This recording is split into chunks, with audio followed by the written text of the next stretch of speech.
warahmatullahi wabarakatuh. Hai semuanya, nama aku Amalia Safania dari UIN Sunan Ampel Surabaya, Fakultas Psikologi dan Kesehatan, Program Studi Psikologi semester 1 dengan NIM 11020122561. Dan hari ini aku akan mereview salah satu jurnal dengan judul Prevention of Mental Health Issues in a Young Randomized Control Evaluation of an Mental Health Application for Young Adults to Enhance Mental Health Literacy. Jadi, artikel ini diterbitkan di Jurnal Internet Intervention volume 42 pada September 2025 kemarin. Jadi barusan banget. Dengan beberapa jajaran penulis utama. Jika dilihat dari judul, jurnal ini berisi tentang penelitian sebuah aplikasi kesehatan mental untuk meningkatkan literasi kesehatan mental pada usia dewasa muda. Jadi, mari kita mulai dari melihat judulnya terlebih dahulu.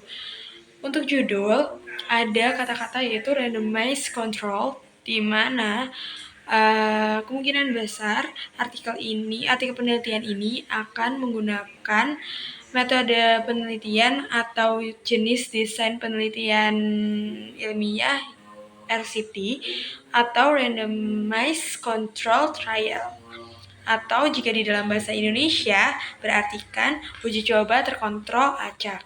Biasanya RCT ini digunakan untuk menguji efektivitas suatu intervensi seperti aplikasi pada artikel ini, atau mungkin menguji efektivitas obat, atau bisa jadi menguji efektivitas sebuah program kesehatan. Kita lanjutkan kepada abstrak. Untuk abstrak sudah cukup jelas. Ia menyebutkan background atau latar belakang sebuah artikelnya, lalu metode yang digunakan, results atau hasil, dan juga kesimpulan. Jadi di dalam abstrak ini ia menjelaskan secara singkat namun tetap jelas mengenai isi jurnal tersebut. Lalu di dalam abstrak ini juga disebutkan jika fokusnya ini untuk pencegahan universal melalui aplikasi mental health yang dapat diakses oleh remaja dan dewasa muda.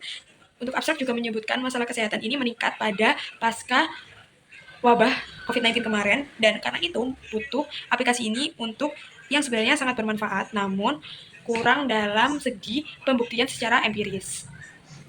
Lalu selanjutnya ada pendahuluan. Lalu di pendahuluan ini disebutkan bahwa kesehatan mental secara keseluruhan itu sedang menurun, yang tentunya disertakan oleh beberapa data dan bukti seperti puncak onset gangguan mental di usia 14,5 tahun. Itu adalah salah satu data yang disertakan di pendahuluan. Lalu selanjutnya di pendahuluan juga ada definisi MHL atau Mental Health Literacy, atau dalam bahasa Indonesia yaitu literasi kesehatan mental, yang digambarkan dan dijelaskan secara baik dan juga secara rinci. Mental health literacy ini sebagai kunci pencegahan, termasuk pengetahuan risiko, strategi self-help, dan sikap mencari bantuan. Semua ini dijelaskan di dalam pendahuluan secara baik dan secara rinci. Selanjutnya kita masuk ke dalam metode atau metode penelitian. Seperti yang sudah saya sebutkan di awal, penelitian ini menggunakan jenis desain penelitian ilmiah RCT atau Randomized Control Trial, di mana dalam artikel ini peserta dibagi menjadi dua bagian kelompok, yaitu kelompok intervensi dan kelompok kontrol, yang tujuannya untuk mengetahui hasil perbandingan di antara kedua kelompok tersebut. Lalu apa beda dari kelompok intervensi dan kelompok kontrol? Yang pertama, kelompok intervensi ini menggunakan aplikasi terlebih dahulu. Jadi dalam sebuah penelitian dimulai, mereka langsung mendapatkan aplikasinya selama 12 minggu. Yang kelompok intervensi ini berisi 158 orang. Sedangkan untuk kelompok kontrol berisi 164 orang ini menunggu penelitian selesai terlebih dahulu baru mendapatkan aplikasinya.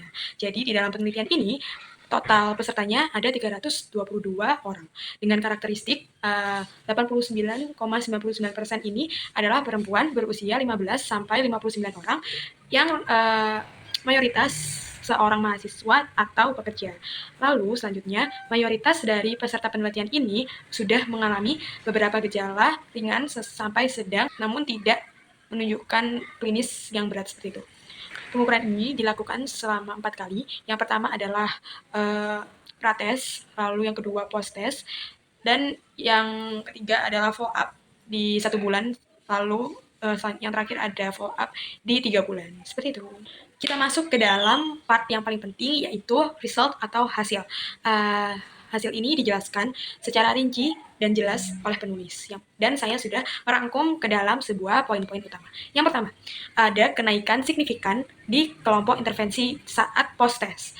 Tapi efeknya itu hilang di follow-up, berarti di 1 bulan sampai 3 bulan setelahnya. Artinya, manfaat ini tuh sementara saja. Yang kedua, ada problematic behavior atau perilaku bermasalah pada peserta itu menurun signifikan. Jadi, perilaku bermasalah yang dialami oleh peserta penelitian itu dinilai menurun. Lalu yang ketiga, ada kemampuan prososial yang meningkat. Yang keempat, kemampuan regulasi emosi itu meningkat di kedua kelompok. Hal ini kemungkinan besar karena adanya pengukuran yang berulang. Lalu Selanjutnya, tidak adanya efek signifikan pada gejala depresi, kecewa, atau kecemasan, atau stres. Jadi, pada gejala-gejala yang dialami oleh peserta itu tidak ada hal-hal yang berubah secara signifikan. Jadi kayak udah dari beberapa yang berubah itu. Selanjutnya adalah dropout penelitian yang sangat tinggi. Jadi, pada hasil ini disebutkan bahwa hanya 20% peserta yang benar-benar menyelesaikan semua modul di dalam aplikasi. Jadi dari 322 peserta tadi hanya 20% orang yang benar-benar menyelesaikan modul aplikasinya. Sisanya 80% itu berhenti di tengah jalan, khususnya di kelompok intervensi. Nah, itu tadi adalah hasil dari penelitian artikel jurnal ini. Selanjutnya ada kesimpulan penulis. Yang pertama, penulis menyimpulkan bahwa aplikasi mental health ini bisa meningkatkan pengetahuan kesehatan mental pada dewasa muda. Namun, efeknya itu tidak bertahan lama. Efeknya kecil dan tidak bertahan lama.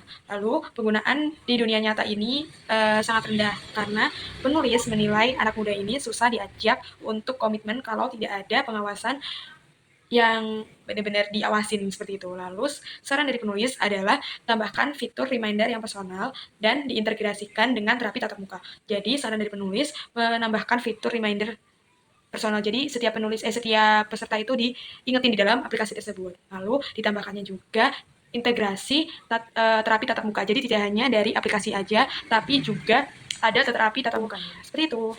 Terakhir, saya akan menyebutkan beberapa kelebihan dan kekurangan artikel jurnal ini. Yang pertama, kita akan membahas kelebihannya terlebih dahulu. Yang pertama, desain RCT ini memiliki tingkat bukti yang tinggi. Lalu yang kedua, kelebihannya adalah sampelnya besar, sebesar 322 orang. Cukup besar.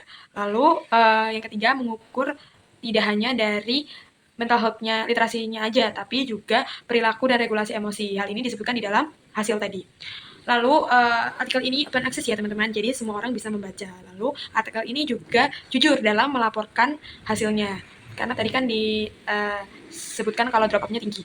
Nah, itu menunjukkan sebuah penelitian yang realistis. Lalu, untuk kelemahannya, sampel bias ini kan 82% perempuan ya, jadi sampelnya bias gitu. Lalu, mayoritas kuliah. Jadi sulit digeneralisasikan ke populasi umum. Lalu selanjutnya karena 80% ini drop out, hasilnya jadi kurang maksimal dan kurang mewakili. Lalu yang terakhir durasinya kan 12 minggu, itu terlalu lama. Seperti itu. Baik, seberapa jauh dari sini Assalamualaikum warahmatullahi wabarakatuh. Tembok-tembok ini tak berarti